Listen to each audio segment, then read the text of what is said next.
Good morning, everyone. Welcome back to the third of 4 episodes of the PCBC Pennsylvania State Athletic Conference Tournament edition. Welcome to episode 16 overall this year of the PCBC. I am your host, Noah Sipper, and we're going to be just getting right into this right away. Talking about Wednesday's games. There were 6 games overall in 2 different tournaments before specifically in the main tournament we talk about here, PSAC. So let's talk about that game. Man, I thought IEP was going to come back and win this game. I really did. In the first half, IEP was outscored 44-37, which doesn't seem bad on the surface, but about halfway into the first half, IEP was down by 10 to 15. Between 10 and 15 points for the majority of the first half until late in the first half, and IEP really started to click. Unfortunately, though, it was not meant to be. We'll get into the reasons why. But in the first half, IEP shot 43% from the floor, 13 out of 30. They shot an abysmal 1 out of 11, which is 9% from three-point range. And they shot 10 of 11 from the free throw line, 91%. So really surprising to say the least. Gannon surprisingly actually shot worse than them. We'll talk about here why. In the first half, Gannon shot 17 out of 40, so 42.5%. 3 out of 14, which is a 21.4%, and 7 of 8 from the free throw line. In the second half, IEP played very well with Gannon. I mean, man, at one point it was tied at 7, I think it was 75-75 was when IEP had tied the game. That was as close as IEP could get to try to take the lead. Gannon just kept getting clutch shots when they needed him to. And unfortunately, just not the case. Even though IEP outscored Gannon 52-50 in the second half. And Gannon shot 17 of 35 from the floor, 48.5%. 5 of 11 from three-point range, that's about 45.5%. 11 of 14 from the free throw line, 78.6%. IEP completely took their game to another level, just like they did against Mercyhurst on Monday. They shot almost 60% from the floor, 19 of 32 overall from the floor in the second half. 9 of 14 from three-point range, 64.3%, and 5 of 6 from the free throw line, 83%. Overall, IEP shot an impressive 32 out of 62, 51.6%, 10 of 25 from three-point range, 40%, and 15 out of 17 from the free throw line, 88.2%. So arguably one of their best shooting games in the entire season. Gannon shot, no joke, 6% lower than IEP. 45.3% overall, 34 out of 75. Only 8 of 25 from three-point range, 32%, and 18 of 22 from the free throw line, 81.8%. So IEP had a better field goal percentage, three-point field goal percentage, and free throw percentage ranked higher than Gannon in this game, and they still somehow found a way to lose. The 2 reasons why I think this game was IEP unfortunately did not pull off this upset. Number 1 was turnovers. This was a huge factor that had to be fixed, and unfortunately in that first half, they just had too many turnovers. They had half their turnovers came in the first 8 minutes of the first half. So they only had 10 turnovers in the final 32 minutes. So I mean, it's unfortunate to have that happen. And then the second reason why think of that first half, they only shot 1 of 11 from three-point range. If they would have shot 30% from three-point range in the first half, IEP would have won this game. But unfortunately not meant to be. And it's unfortunate because this probably is the final chapter in the final game of Ethan Porterfield's legendary career. He did not disappoint, I can tell you that. He shot 12 of 20 from the field, 4 of 8 from three-point range, hit all 6 of his free throws, 34 points, 10 rebounds, 1 assist, 2 blocks, and 1 steal. Unfortunately, Porterfield finishes his career just 16 points short of the all-time scoring record in IUP's history. He finishes with 1,934 career points. He's first in career field goals made at 723. 3-point field goals made. He was fifth all time. Rebounds, he finishes third all time in rebounds, and he's second in career blocks. So pretty much a really incredible resume. Top 3 player in program history. No, undisputed top 3. You could make a case he's the best player in program history, but I would say yes. But that's a debate for another day. Garvin Clark actually did really well in this game from his 2-point performance on Monday. He shot 6 of 15 from the floor, missed all 4 of his 3-point field goal attempts, hit all 5 of his free throws. Ethan hits all 6 of his free throws. 17 points, 6 assists, or 6 rebounds, 8 assists, 1 block, 1 steal. But Porterfield and Clark had 2/3 of IUP's turnovers in this game. Jalen Stewart had a really good game as well. 15 points, 30 in 36 minutes, shooting 5 of 11 from the floor, 3 rebounds, 2 assists. Bryce Radford shot only 4 field goal attempts in 18 minutes, hit 2 out of 4 from 3-point range, 6 points. KJ Rhodes hit his only field goal attempt of the game, which was a layup, 2 points in 15 minutes, 1 rebound. Josh Pundo came off the bench and played really well for the IUP. Definitely what we needed. 6 out of 9 from the field, 3 of 5 from 3-point range, 7 rebounds, 3 assists, 1 steal, or 1 block, 2 steals, 15 points. So, the seniors definitely played a pretty good game overall. They did a very good job in this game. And then Sharp Firm was their other player. He had 26 minutes. 5 rebounds, 2 assists, 2 steals, 0 for 2 from the floor, 0 of 1 from 3-point range, and 0 for 1 from the free throw line. I can tell you this, Josh Omahafa had a case to be a PSAC Athlete of the Year, and it wasn't because of this game, I can tell you that. And it's probably why he didn't win it. Lyle Tipton, their number 1 scorer, just had clutch shot after clutch shot. 7 of 12 from the floor, 8 of 9 from the free throw line, 23 points, 3 rebounds, 1 assist, 1 block, and 1 steal. Josh Omahafa shot 5 of 15 from the floor, 2 of 6 from 3, 16 points, 3 rebounds, 2 assists. Derek James, 8 points, 4 rebounds, 4 assists. Zach Cobbs, 7 points, 2 rebounds, 0 assists, 4 steals. Derek James had 3 steals. Nigel Houghton, 4 points, 4 rebounds, 1 assist, 1 steal. Ernest Shelton, 14 points, 4 rebounds, 1 assist, 2 blocks. Derek Anderson, 10 points, 3 rebounds. Mike Matano, 6 points, 8 rebounds, 2 assists. But yeah, overall, Gannon winning by a final score of 94-89. Gannon improves to 27-2. IUP finishes their season 17-13 on the season. With that win, Gannon automatically clinches the since they are the top seed in the PSAC West. The semifinal and final will be held in Erie. Yay. Good luck trying to find parking while you're there this weekend, guys. Just be ready for it. Let's look at the other games. Millersville beating East Stroudsburg for the 2nd time this year. East Stroudsburg headed into this matchup as the 6th seed in the Atlantic Region rankings. Millersville 5th. Really good game from start to finish. I was watching a little bit of this, and I actually watched the final couple minutes. Lakeem McGailey, 22 points for East Stroudsburg, led the way with 10 out of 16 from the floor. Had, again, 22 points, 8 rebounds. And Millersville's top scorer, Jaden Faulkner, in 35 minutes, 6 of 11 from the floor. 20 points, 7 rebounds. Millersville shot 52% from the floor, 21% from 3, and 77% from the free throw line.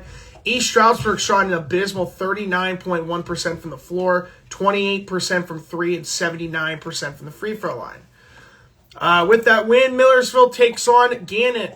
With that, Millersville will take on Gannon, but we'll get to the times on those games shortly. SRU has to go the biggest dud of Wednesday is without a doubt SRU putting up an abysmal 57 points against Cal. SRU played terrible in this game. They were up by 22 points in the first half, and it just did not get better from there.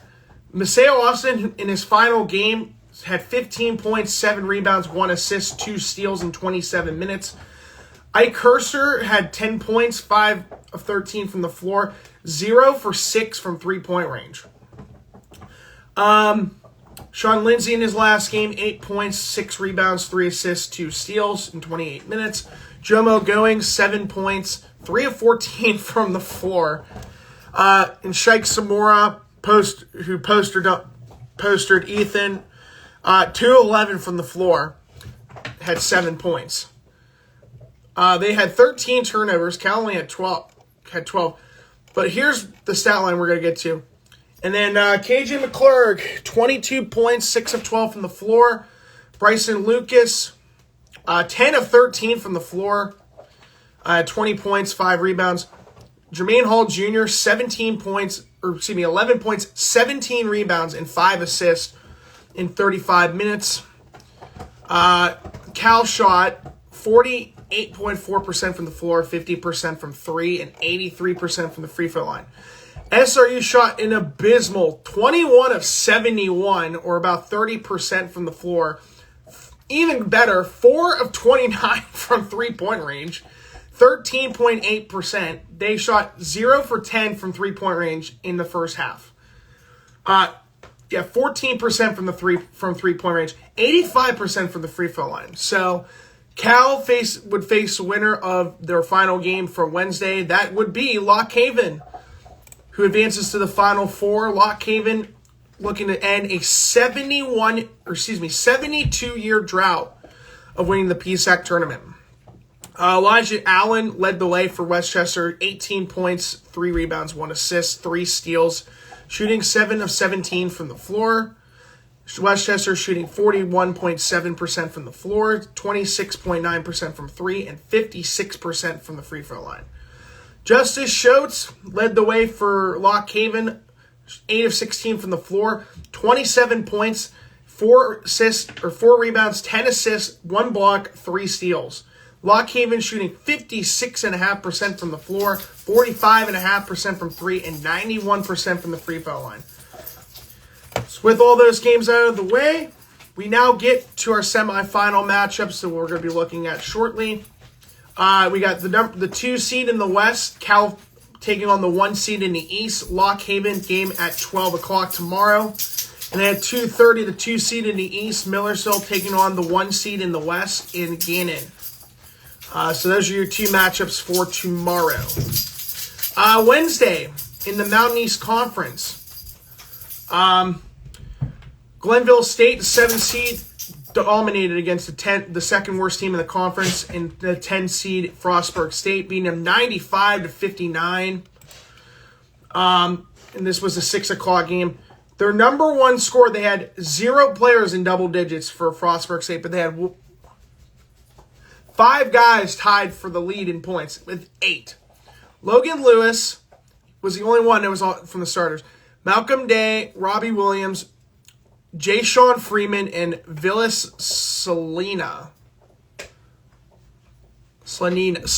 Okay, there we go. They shot 29.9% from the floor, 37.5% from 3, and 55.6% from the free throw line. For Glenville State, their number 1 scorer, they had 2 guys with 17 points. Jordan Turbo Smith. Actually, that's a cool name. 17 points, 5 rebounds, 12 assists. Devin Collins, 17 points, 9 rebounds, 1 assist, 1 steal. Both combined to shoot 13 of 29 from the floor and 6 of 15 from the three-point range. Glenville State shot 46.2% from the floor, 36.1% from 3, and 77% from the free throw line. Then we get to our 8-9 matchup. This was Wheeling versus NDC. Again, NDC was in a game where they may have potentially had their program be done. Fortunately, not the case. Notre Dame College of Ohio advances to the quarterfinals of the Mountain East Conference. Just 1 second. Just looking to see. There we go. All right.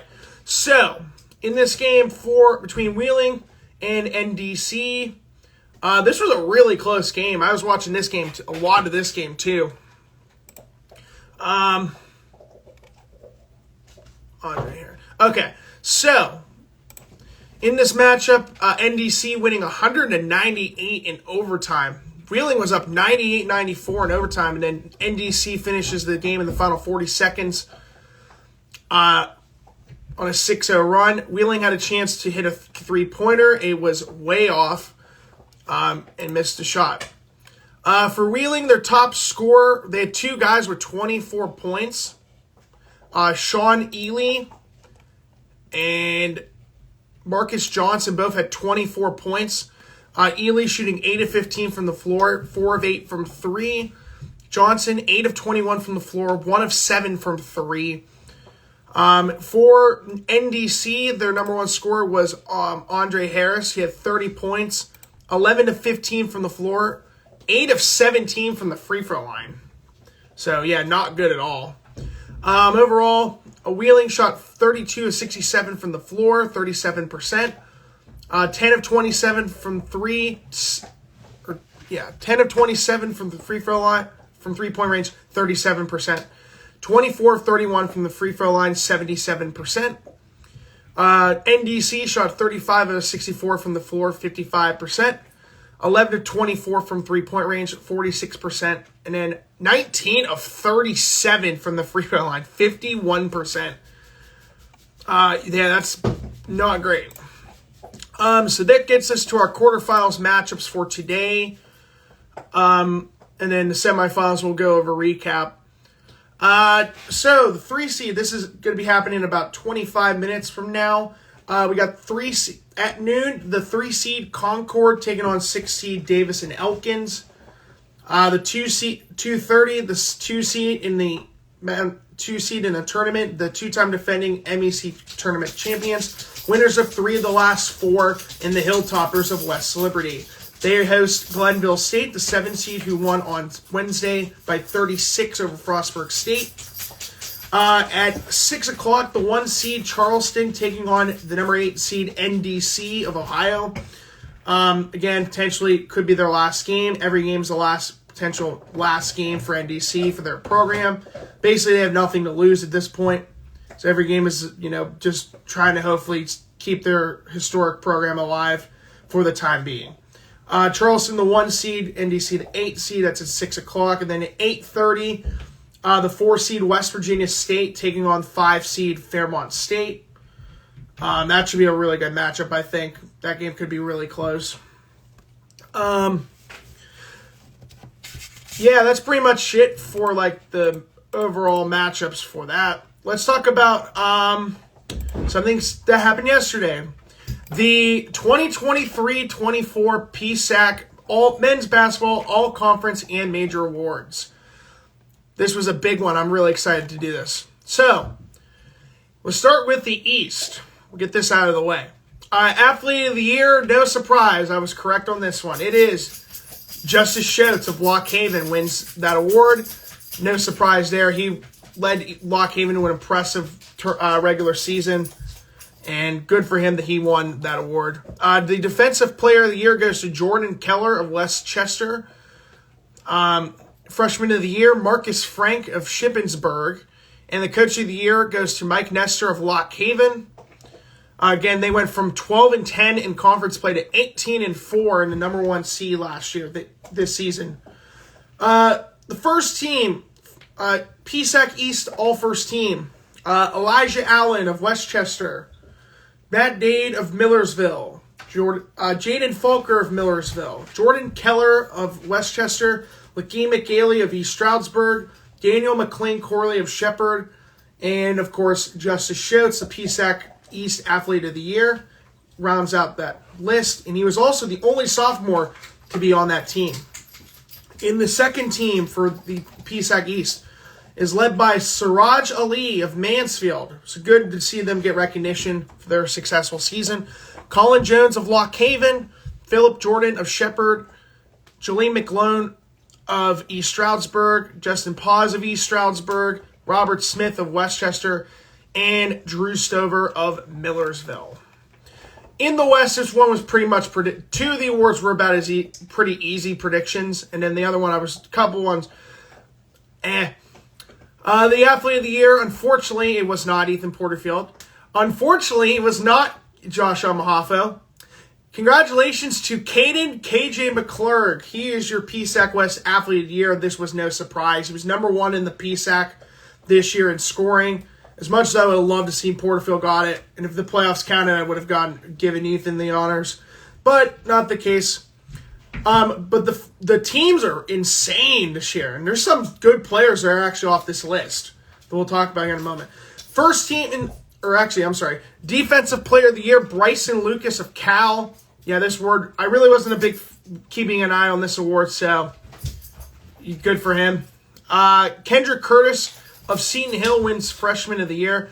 And then we get to our most blatantly obvious award winner of the Coach of the Year. I mean, was there anybody else it was going to be but Jordan Fee? Like, from 3 wins to 27, to currently 27 wins in 1 year. And they're a top 3 team in the nation. Most likely the 1 seed in the Atlantic Region Tournament. I mean, that was about as easy as predictions as you could get. First team in the PSAC West. A lot of good names on this list. And some are actually really surprising in my personal opinion. But more on that later. We start off with Maseo Austin of SRU. No surprise there. He had a really good season for SRU. Garvin Clark made first team. I thought he was going to be a second team player, but Garvin Clark really took it off once he came back from the one game he missed at East Stroudsburg. He was basically their number 2 player. He stepped up big time. Right now, I'm telling you, he's a candidate right now for PSAC West Athlete of the Year next year. I think he's going to go off next season in his senior year for IEP. Zion Collins, the 25, grandpa being first team all PSAC West. Yeah, that's kind of surprising, but okay. KJ McClurg, no surprise. 3 of the next 4 are no-brainers. KJ McClurg of Cal, yeah, that was a no-brainer. Josh Amafo, that was a no-brainer. Jeff Planudis of Mercyhurst made the list. And then rounding that off was, of course, another easy one, Ethan Porterfield. Yeah, that was a no-brainer. The second team, now this is where things get really interesting. Bernie Blunt was the second team all PSAC, which was really surprising. I thought he would have gotten in as a first team over a guy, I would say, like Zion Collins. I would have liked to see Austin, Clark, McClurg, Omahafa, Planudis, Porterfield, and Blunt. Blunt was a top 5 player in the PSAC this year. I'm surprised he got only second team. Jomo Goings of SRU. I'm surprised he was their number 2 player this season. Arguably their second best player on the team. Jermaine Hall Jr. of Cal. Derek James of Gannon. Cam Kearney of Clarion. So there we go. Some good recognition there. Ryan Mice of Seton Hill. And Lyle Tipton of Gannon. No surprise there. Some players that I see that are not even on the list. Ike Herster. That's kind of a surprise. I thought Ike Herster was going to at least get recognition. He was arguably their number 2 player this season as well. Just looking at the list, just players that didn't make it. Tipton, yeah, Ike Herster wasn't on there.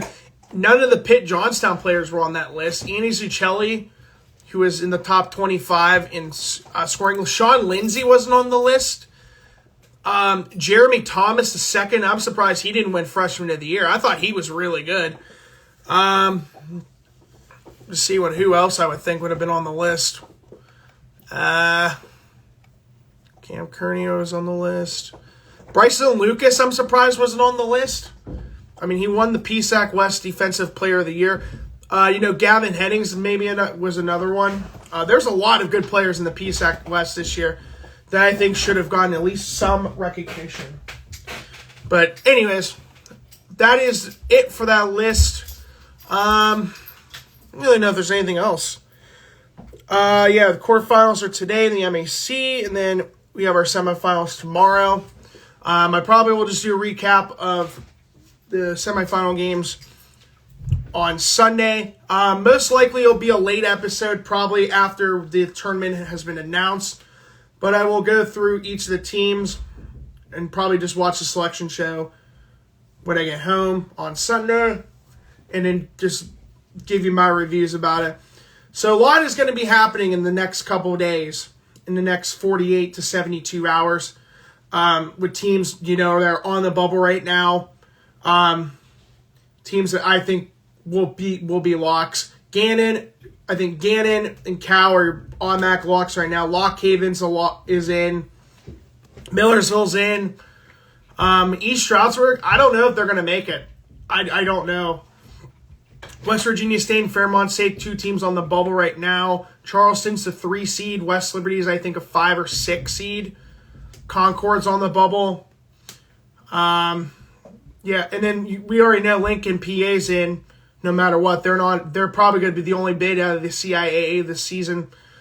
But it'll be interesting to see what happens in the next couple of days.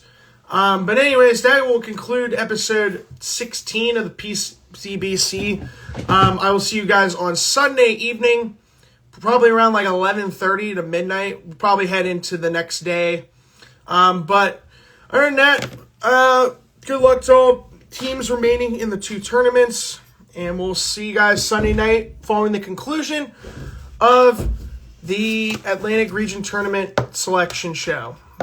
I'm Noah Sipper saying so long and have a great rest of your day and have a good weekend, y'all.